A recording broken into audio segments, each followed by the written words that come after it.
Hi everyone. Today I would like to talk to you about feedback. Yes, it is that most terrifying word that actually has been proven to raise people's body temperature and their blood pressure just by hearing the word. Isn't that crazy? Feedback is absolutely necessary for me to grow. At any time when I am learning a new skill, one of the best things that I can get after I first try that skill is feedback. So how did I do? What part was great? What part might I need to bring some improvement to? That's the only way that I'm going to improve.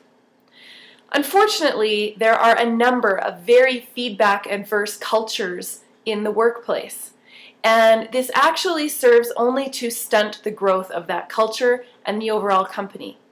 Because no one ever finds out what they're doing right or what they're doing wrong until it's usually too late. They're being asked to leave the company, or they give everything and are one of the top employees but are never noticed for it and eventually leave because of a lack of appreciation.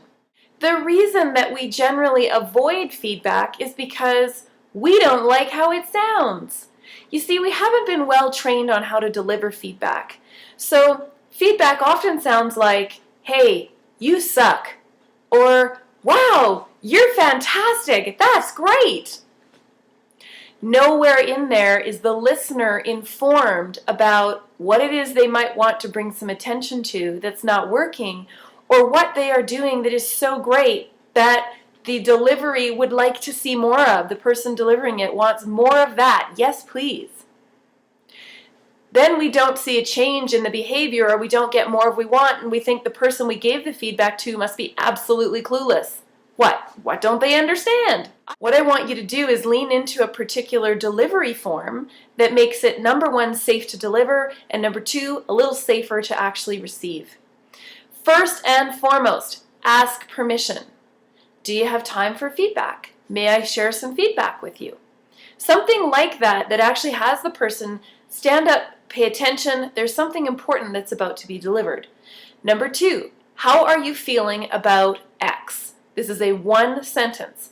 I'm feeling really angry about the meeting we had last week. I'm feeling frustrated about our recent communications. I'm feeling really excited about the upcoming launch. I'm feeling X about X, okay? Really short.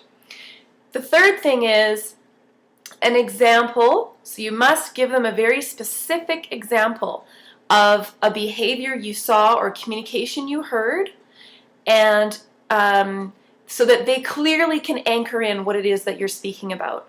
So it might be, whether this is a positive or negative, a very short, specific example so the listener can anchor what you're speaking about.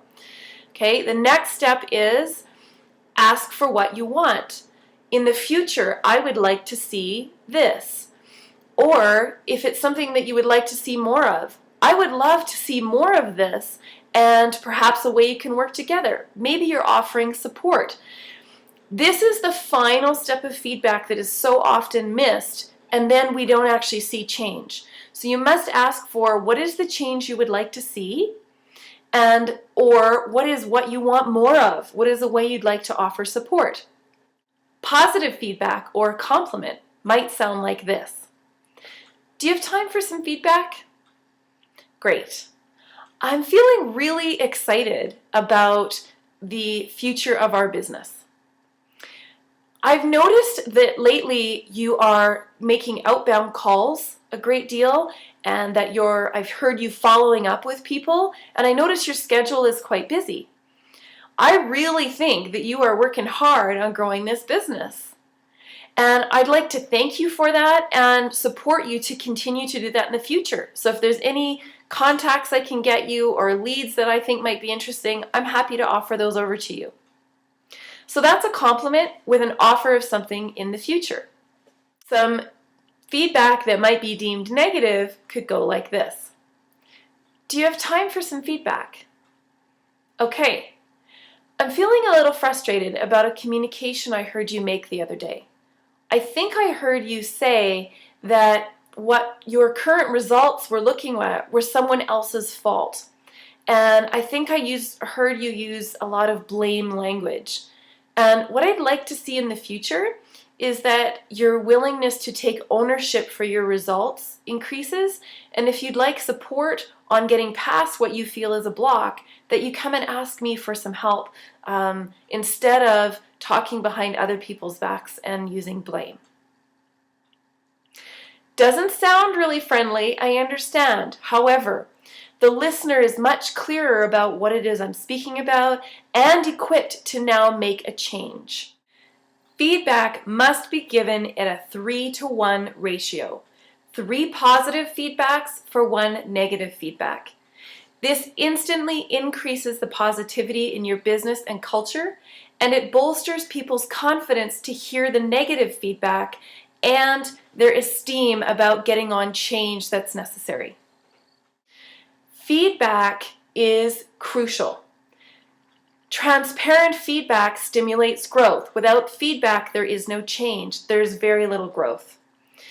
When you learn and your business culture can learn to embrace feedback, both positive and negative, the communications become far more meaningful and change comes far more quickly and adaptation is possible.